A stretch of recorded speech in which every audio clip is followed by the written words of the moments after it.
ብዙም አራቅንም ዛሬ ማረሳ ነው እግዚአብሔር ይመስገን። ፈረንጆቹ ረስቶ ሙዚየም አስገብተውታል። እኛ ግን ቅርስ እያልን ውሃም እንስራ ተሸከመች ሴት ጋር ፎቶን እነሳል እማናፍር ወራዶች ስለሆን ድንቁርናችን ፎቶ አንስተን ለሰው እናድላለን። በ21ኛው መቶ ክፍለ ዘመን ጀርባዋ በእንስራ ከጎበጠ ሴት ጋር ፎቶ መነሳት ቧንቧ መስራት ያቃተ ደንቆሮ ነኝ ይወቁልኝ ማለት ማስታወቂያ ነው። በጣም ነው ማዝ አፍራለሁ። እኔ አልነሳም። እኔ በሬ በሞፈር ከሚያርስ ገበሬ ጎን ቁሜ ፎቶ አልነሳም። ድንቁርና ለፈረንጅ አጋልጣለሁ። ሞፈሩን ቀይሩትና ተፈላሰፉና ሞተሩን ትራክተር ማድረግ ሲገባ በሬ የሚበላውን በሬ በሞፈር በቀንበር እያሰቃየ ባህል የሚል ጅላጅል ትውልድ ተፈጠረው። ነው በጣም ነው የሚያሳፍረው። ከሰው ምላስና ከፀሐይ የበለጠ ማን ያቃጥላል? አቤት የሰው ምላስ አይከፋም። ለፀሐይ እንኳን ዣንጥላ ይያዛል። ቢያንስ እዛፍ ስር ይታለ ለሰው ምላስ የት ይኬዳል? ነው እሳት ጦር የሆነ ምላስ ትዳር የበተነ ንግድ የበተነ ጎረቤት ያጣላ ጓደኛ ያለያየ ህዝብ ከመንግስት ከህዝብ የሚያባላ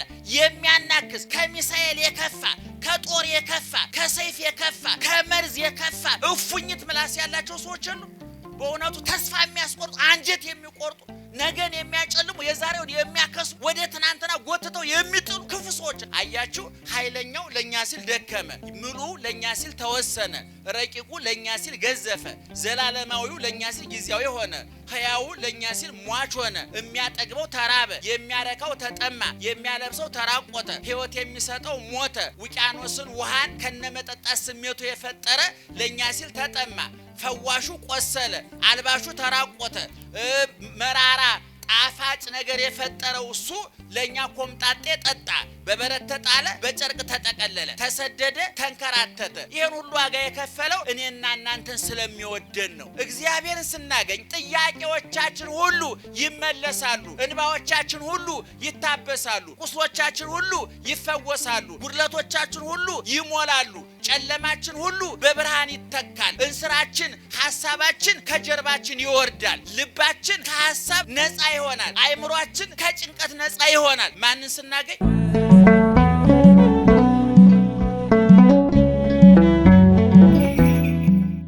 በስመ አብ ወወልድ ወመንፈስ ቅዱስ አሐዱ አምላክ አሜን። ዛሬ በቤተ ክርስቲያናችን የዛሬው ሰንበት ከአብይ ጾም አስቀድሞ ያለ የዛሬ ሳምንት አብይ ጾም ይገባል።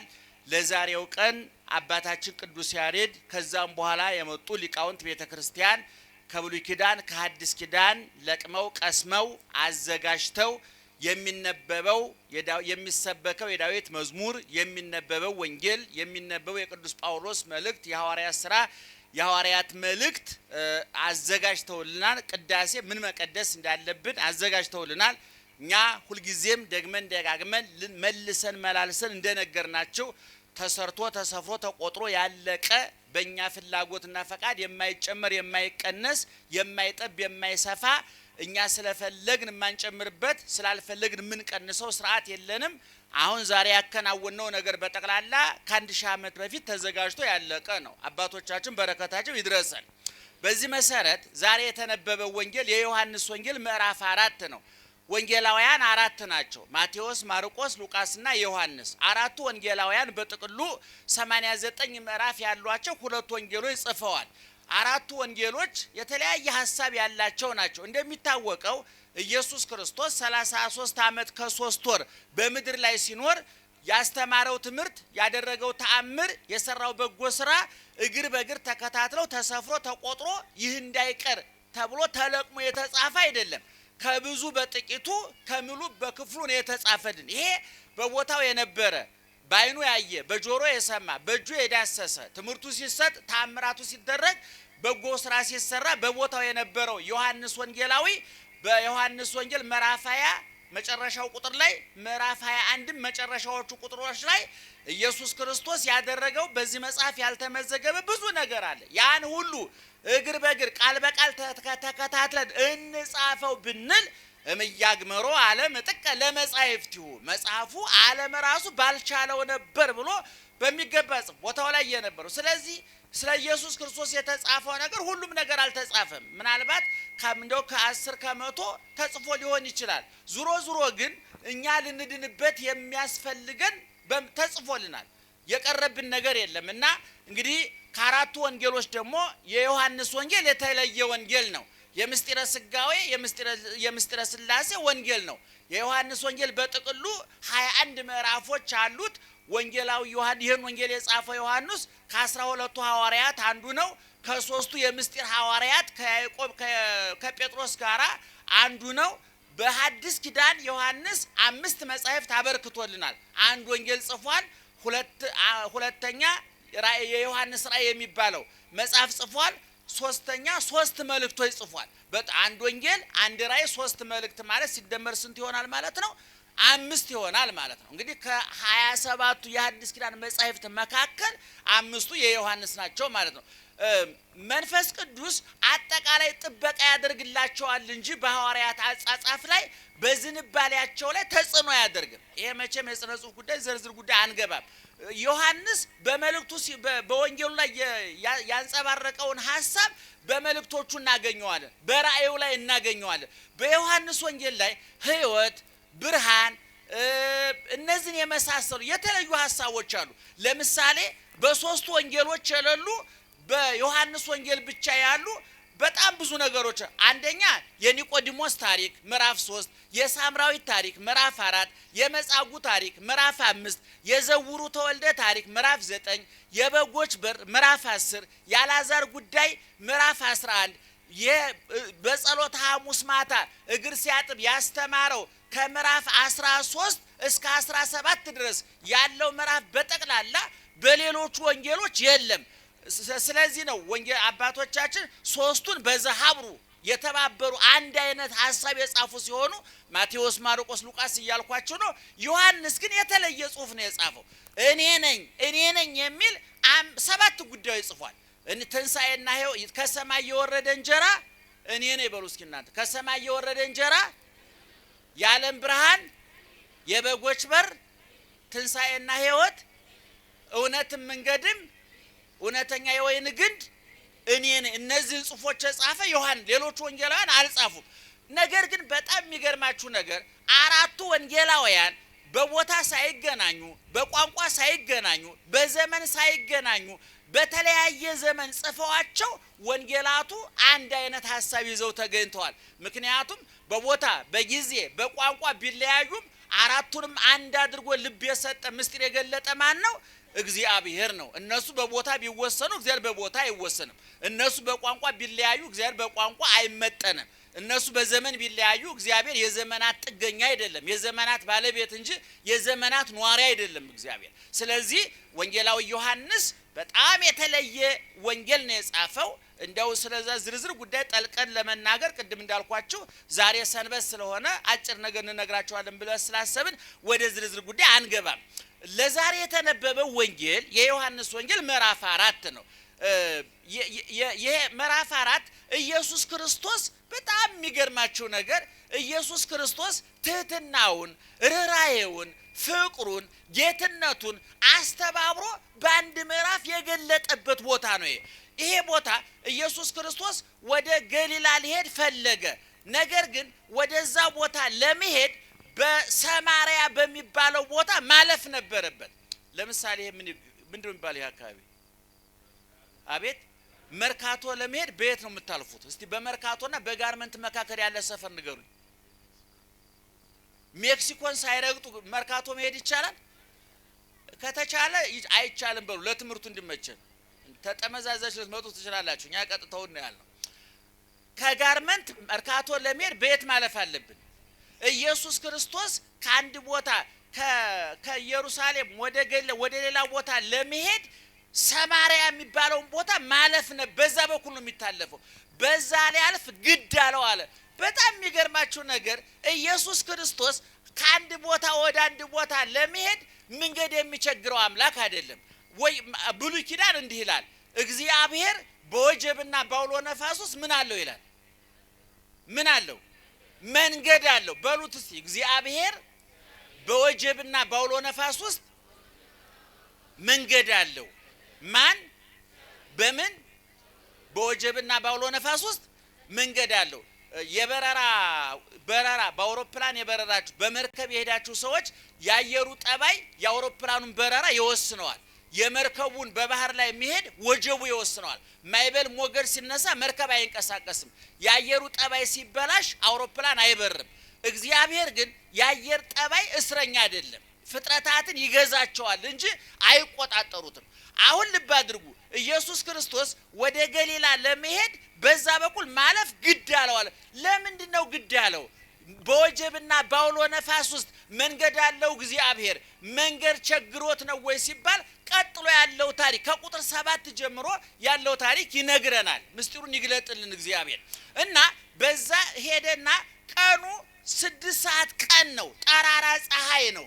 በመካከለኛው ምስራቅ በዚህ ከሚያዝያ መጨረሻ ጀምሮ እስከ መስከረም ድረስ በጣም ከባድ ሙቀት ነው ያለው። እኔ አንዳንድ ጊዜ ውጭ ሀገር ከሄድኩ በኋላ ሙቀትና ቅዝቃዜ የሚባለውን አረፍተ ነገር ለመስራት ኢትዮጵያ ውስጥ በቂ ቦታ የለም። እውነቱን አሁን እኛ ሀገር በቅዝቃዜ አረፍተ ነገር ስራ ቢባል የኛ ሰው አይችልም። ትክክለኛው ቅዝቃዜ ያለው አውሮፓና አሜሪካ ነው። በጣም የሚያሰቃይ በጣም ብርድ እንደ እሳት የሚፋጅበት ሀገር ያየሁትን አውሮፓና አሜሪካ ነው። እኛ እግዚአብሔር ይመስገን ጭንቅላታችን ነው እንጂ ቅጡ የጠፋው አየራችን የተባረከ ነው አይደለም። ጠባያችን ነው የተበላሸው። እንደምታውቁት አየራችን ጥሩ ነው። አሁን መሬት ላይ ነው ቁጭ ያላችሁት አይደለም። ልብስ ለብሳችኋል፣ የረባ ልብስ አልለበሳችሁም። አውሮፓ ግን በበጋ የለበሳችሁትን በክረምት አትለብሱትም። በክረምት ሲዝናል ይሉታል እነሱ። የአየሩን ጠባይ እየተከተለ ነው እና ኢየሩሳሌም የሚያቃጥል ነው። ኢየሱስ ክርስቶስ ይሄን ጉዞ እያደረገ ያለው በዛ በሳታማ ወቅት ነው እና ምን ይላል ቁጥር 7 ላይ ወደኪሞ እግዚእ ደናደራችሁ ወደኪሞ እግዚእ ኢየሱስ በሐዊረ ፍኖት ነበረህየ መንገድ ከመሄድ የተነሳ ደክሞት በውሃ ጉድጓድ አጠገብ እንዲህ ተቀመጠ ይላል። ምን አለ? ምኑ ነው የተቀመጠው? አረ ደክሞት ባሉ ሰው መንገድ በገጠር አሁን የከተማ ሰው እና ያቆም በየቦታው ሻይ ቤት ስላለ ጎራ ይላል። አሁን በገጠር ያለ አሁን ወደ ትግራይ ብትሄዱ ወደ ጎንደር ወደ ወለጋ ብትሄዱ ረጅም መንገድ ሲሄድ ነጋዴ ጭነቱን አራግፎ አየር ጠል ነስቶ ወይም ረፍት አድርጎ ውሃ ጠጥቶ የሚሄደው የውሃ ጉድጓድ ምንጭ ሲያገኝ ነው አይደለም። ለምን ድካሙ አሁን ክርስቶስ ወይ በውሃ ጉድጓድ አጠገብ ምን አላልኳችሁ ተቀመጠ። ምን ሆኖ ደክሞት። ማን የደከመው?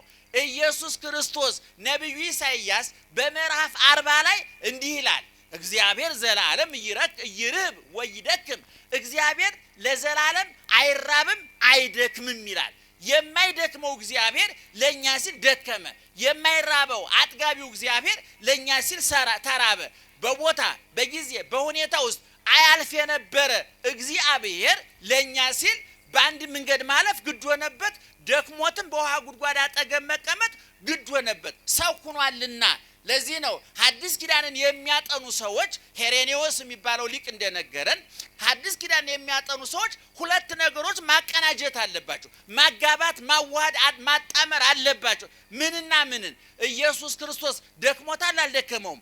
ደክሞታል። እናንተ ደካሞች ሸክም የከበዳችሁ ወዴት ሂዱ አለ? ወደ እኔ ኑ። ምን አረጋችኋለሁ? አሳርፋችኋለሁ። እዛ ደከመው ያልነው ጌታ እዚህ የደከሙትን ያሳርፋል። 40 ቀን 40 ሌሊት ጾሞ ርቦታል ክርስቶስ። ራበው። 2 ዓሣ 5 እንጀራ አበርክቶ ያበላ ደግሞ ማን ነው? ራሱ ነው። ስለዚህ ጾመ ተራበ ያልነውንና ዓሣ አበርክቶ አጠገበ ያልነውን አንድ ላይ ካልሰፋ ነው ፍጹም ሰው ፍጹም አምላክ የሚለው የኢየሱስ ክርስቶስ ምስጢሩ ባህሪው አይገባንም አለ ሊቁ ሲናገር። ስለዚህ አሁን በውሃ ጉድጓድ አጠገብ ተቀመጠ። ሴቶች ውሃ እየሄዱ የሚቀዱበት ነው ታሪኩን ለማሳጠር። ይሄ የምስጢረ ሥጋዌ ሊቃውንት ብዙ የጻፉበት ብዙ የተራቀቁበት ቃል ነው። ይሄን ለማብራራት ጊዜ ስለሚወስነ ልለፈው እና በውሃ ጉድጓድ አጠገብ ተቀመጠ። ያ የውሃ ጉድጓድ እናንተ ዛሬ ቦኖ እንደሚባለው ህዝቡ እየመጣ ውሃ የሚቀዳ በገጠር ውሃ የሚቀዱ ሴቶች ናቸው ወንዶች? አቤት በምን በእንስራ ብዙም አራቅንም ዛሬ ማረሳ ነው። እግዚአብሔር ይመስገን ነው። ፈረንጆቹ ወረሱ ሙዚየም አስገብተውታል። እኛ ግን ቅርስ እያልን ውሃም እንስራ ተሸከመች ሴት ጋር ፎቶ እንነሳለን። እማናፍር ወራዶች ስለሆን ድንቁርናችን ፎቶ አንስተን ለሰው እናድላለን። በ21ኛው መቶ ክፍለ ዘመን ጀርባዋ በእንስራ ከጎበጠ ሴት ጋራ ፎቶ መነሳት ቧንቧ መስራት ያቃተ ደንቆሮ ነኝ ወቁልኝ ማለት ማስታወቂያ ነኝ። በጣም ነው ማዝ አፍራለሁ እኔ አልነሳም። እኔ እኔ በሬ በሞፈር ከሚያርስ ገበሬ ጎን ቁሜ ፎቶ አልነሳም። ድንቁርና ለፈረንጅ አጋልጣለሁ እንዴ? ሞፈሩን ቀይሩት እናንተ ተፈላሰፉና ሞተሩን ትራክተር ማድረግ ሲገባ በሬ የሚበላውን በሬ በሞፈር በቀንበር እያሰቃየ ባህል የሚል ጅላጅል ትውልድ ተፈጠረው። እውነቱን በጣም ነው የሚያሳፍረውና ደህና አደራቸው። ዙሮ በምን አጠገብ ተቀመጠ? በምን አጠገብ ማን ምን ሆኖ ለማን ደከመ? ለማን ተራበ? ለኛ እኛ ምን ደክመው ለኛ አይደለም፣ ለራስስ ተፈጥሯችን ስለሆነብን ነው፣ ግድ ስለሆነብን ነው። እና አሁን በገጠር እስኪ ነው ገጠር ያደገ ሰው አሁን መልሼ ውሃ የሚቀዳው በስንት ሰዓት ነው? ጮክ ብላችሁ ንገሩኝ። ስንት ሰዓት ነው? ስንት ሰዓት? ጧት ማለዳ ነው አይደለም? ማለዳ ወይም ደግሞ ማታ ለምን? ፀሐዩ ከባድ ስለሆነ። በመጽሐፍ ቅዱስም ጧትና ማታ ነው፣ ወፍና ሰርክ ነው። ብዙ ጥቅሶች አሉ፣ ወደዛ አንገባም እንጂ ውሃ የሚቀዳው ጧት ወይ ማታ ነው። አሁን ክርስቶስ በዛ በጉድጓዱ አጠገብ የተቀመጠው 6 ሰዓት ነው፣ ቀን ማለት ነው። ጠራራ ፀሐይ ፀሐይ መካከለኛ በመጥቶነ ልክ በራስ ትክክል ናላ ላይ በመጥቶነ በዚህን ሰዓት ሰው መንቀሳቀስ የለበትም። ፀሐዩ አስተሳሰቡን ያዛባዋል ተብሎ ይታሰባል። በዚህ ሰዓት ነው ክርስቶስ በውሃው ጉድጓድ አጠገብ የተቀመጠው። እዛ ተቀምጦ ሳለ ያለ ሰዓቱ ውሃ የሚቀዳው ጧትና ማታ ነው። አንድ ሴትዮ ኑሮ ያጎሳቆላት፣ ፊቷ ማዳት የወረሰው፣ ወገቧ እንስራ በመሸከም የጎበጠ፣ ሐሳቧን በልቧ እንስራዋን በጀርባዋ ተሸክማ አንድ ሴት ወደ ውሃው ጉድጓድ አጠገብ መጣች አለ። ይገርማል ወገኖቻችን። በውሃው ጉድጓድ አጠገብ ማን አለ ብያቸዋለሁ? እግዚአብሔር ኢየሱስ ክርስቶስ በኪሩቤል ጀርባ ነግሶ የሚኖር ቅድም እንዳልኳችሁ በወጀብ በአውሎ ነፋስ ውስጥ መንገድ አለው። ሰማይ ዙፋኑ ምድር የእግሩ መረገጫ የሆነችለት እግዚአብሔር ተዋጊ ነው፣ ስሙም እግዚአብሔር ነው የተባለለት አምላካችን እግዚአብሔር የሚባላ እሳት ነው ተብሎ የተነገረለት መላእክት አይናቸውን ሞልተው ሊያዩት ያልቻሉ እግዚአብሔር አሁን በአጭር ቁመት በጠባብ ደረት ተወስኖ ደክሞት አልቦት በውሃው ጉድጓድ አጠገብ ተቀመጠ። ያቺ ሴት ደግሞ እንስራዋን ተሸክማ ውሃ ልትቀዳ ወደ ጉድጓዱ መጣች። ውሃ የሚቀዳው ጧት ነው፣ ማታ ነው። ለምንድን ነው? ከቀኑ 6 ሰዓት ጠራራ ፀሐይ ላይ በጠራራ ፀሐይ በነደደ ፀሐይ ውሃ ልትቀዳ ለምን መጣች? ይሄ ሊቃውንት ተርጉመውታል። ይቺ ሴት መታ ወደ ዝርዝሩ ልግባና ይቺ ሴት መታ ተቀምጦ አገኘችው። ኢየሱስ ክርስቶስ አይሁዳዊ ነው፣ አለባበሱ እስራኤላዊ ነው፣ አይሁዳዊ ነው። ይቺ ሴት ሳምራዊ ናት። ሳምራዊት ማለት ሳምራውያንና አይሁዳውያን የሚባሉት የተለያዩ ነገዶች ናቸው። አይሁዳውያን ትምክህተኞች ናቸው። ሳምራውያን የሚባሉት ነገዶች ህዝቦች ይንቋቸዋል፣ ይጠሏል። እስመ ኢያሃብሩ ህርመተ አይሁድ ምስለ ሳምራውያን። ሳምራውያን ከአይሁድ ጋራ አንድ አይሁዳዊ ከሳምራዊ ጋራ ጋብቻ መፈጸም አይችልም። በበላበት ዕቃ አይበላም፣ በሄደበት መንገድ አይሄድም፣ በምንም ነገር አይገናኝ። ይንቋቸዋል፣ ይጸየፏቸዋል። እነማን? አይሁዳውያን፣ እስራኤላውያን።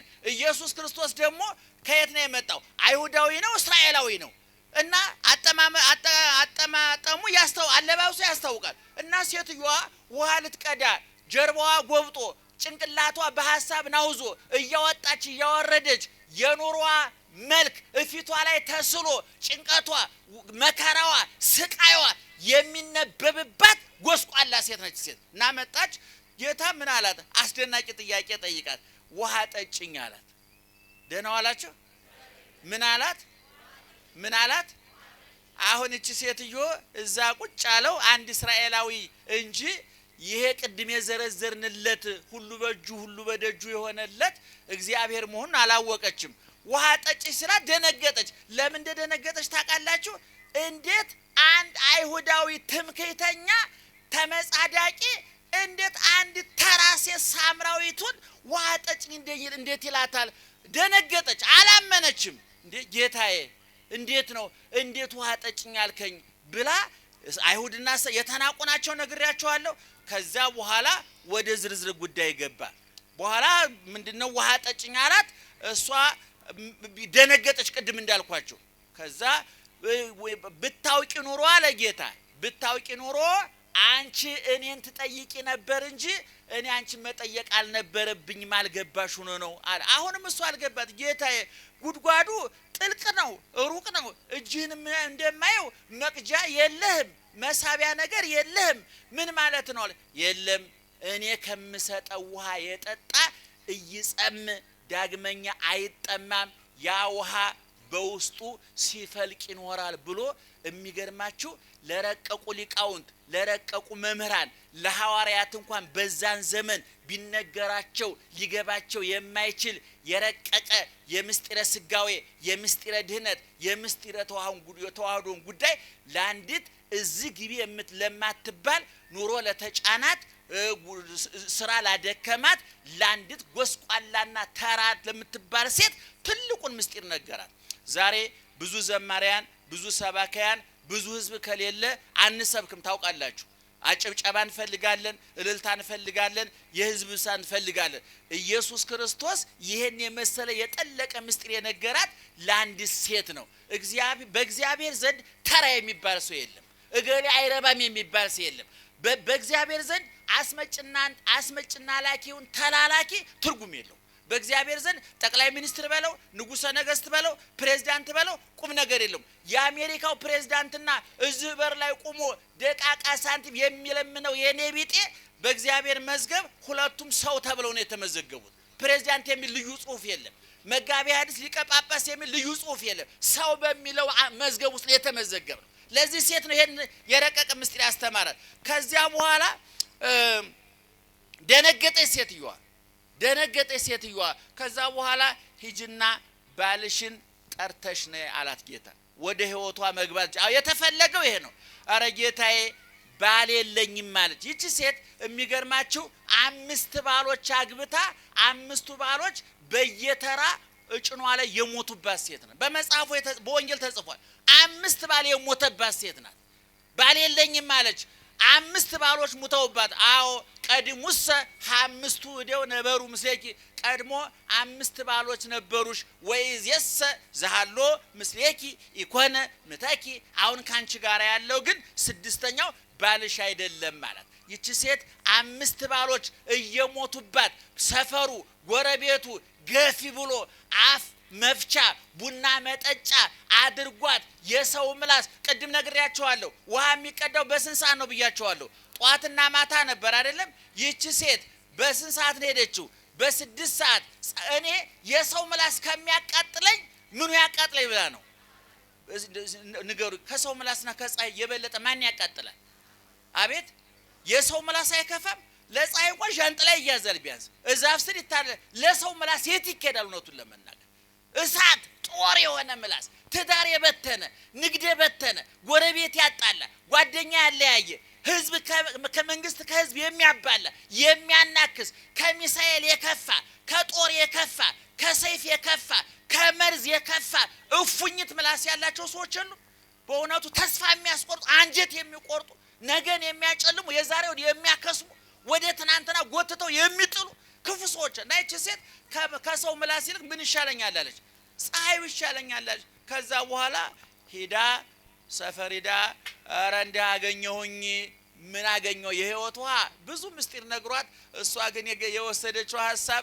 ቀለል ያለው የገባትን ነው ያ ነገረኒ ኩሎ ዘገበርኩ ያደረኩትን ሁሉ የነገረኝን ሰው አገኘሁ አለች እሱ ብዙ ነገር ነግሯት ነበር ግን እሷ የገባትን ነው ይዛ ሄደችው ከዚህም አሁን ከቤተክርስቲያን ትምህርት ሲሰጥ ሁሉም የገባውን ይዞ ይሄዳል ቆንጥሮ እቺ ሴት ቀለል ያለችውና ከህይወቷ ጋር የተገናኘችውን ህይወት ነው ይዛ ሄደችውና ምእመናን ባጭሩ 3 ነገር እንድታጤኑ እንፈልጋለን አንደኛ ኢየሱስ ክርስቶስ ደክሞት በውሃ ጉድጓድ አጠገብ ለምን ተቀመጠ አያችሁ ኃይለኛው ለኛ ሲል ደከመ ሙሉ ለኛ ሲል ተወሰነ ረቂቁ ለኛ ሲል ገዘፈ ዘላለማዊው ለኛ ሲል ጊዜያዊ ሆነ ሕያው ለኛ ሲል ሟች ሆነ የሚያጠግበው ተራበ የሚያረካው ተጠማ የሚያለብሰው ተራቆተ ህይወት የሚሰጠው ሞተ ውቅያኖስን ውሃን ከነመጠጣት ስሜቱ የፈጠረ ለኛ ሲል ተጠማ ፈዋሹ ቆሰለ አልባሹ ተራቆተ መራራ ጣፋጭ ነገር የፈጠረው እሱ ለኛ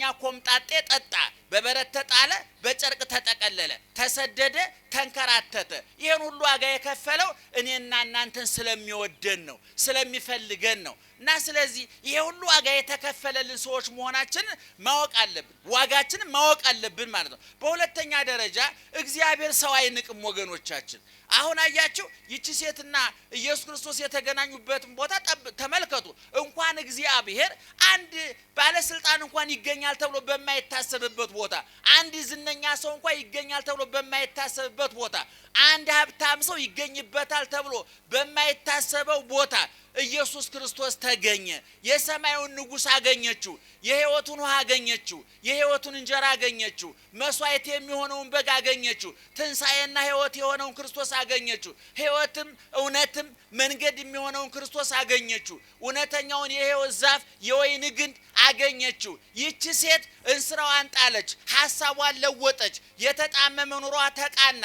የመጀመሪያዋ የወንጌል ሐዋርያ መልእክተኛ ከነ ጴጥሮስ ከነ ጳውሎስ ከነ ዮሐንስ ቀድማ ወንጌልን የሰበከች ደህንነቱን ለዓለም ያበሰረች የመጀመሪያ ሐዋርያ ሆነች። እንስራዋ ከጀርባዋ፣ ሐሳቧ ከልቧ ተራገፈ፣ ሐዘኗ ተገፈፈ። ባሎች ሞቱ ኖሩ፣ ጥያቄዋ ወደ አዲስ ኪዳን ተቀየረ። የዘላለም ሙሽራ ክርስቶስ ጋር ተጋባች፣ ሙሽራዋ ክርስቶስ ሆነ። ይቺ ሴት 5 ባሎች ነበሯት። 6ኛውን ይሞትብኛል ብላ ጎረቤት አስቀምጣ ትቀልበው ነበር ይላል። ካሁን በኋላ ግን የእንስራው ጉዳይ፣ የባሎቹ ጉዳይ፣ የጎረቤት ጉዳይ፣ የትዳር ጉዳይ፣ ውሃ መቅዳት፣ ወደ ውሃ መመላለስ አቆመ። የዘላለም ሕይወት ማንን አገኘች? ክርስቶስን አገኘች። እግዚአብሔርን ስናገኝ ጥያቄዎቻችን ሁሉ ይመለሳሉ፣ እንባዎቻችን ሁሉ ይታበሳሉ፣ ቁስሎቻችን ሁሉ ይፈወሳሉ፣ ጉድለቶቻችን ሁሉ ይሞላሉ፣ ጨለማችን ሁሉ በብርሃን ይተካል። እንስራችን ሐሳባችን ከጀርባችን ይወርዳል፣ ልባችን ከሐሳብ ነፃ ይሆናል፣ አእምሮአችን ከጭንቀት ነፃ ይሆናል። ማንን ስናገኝ ንገሩኝ? ማንን ስናገኝ?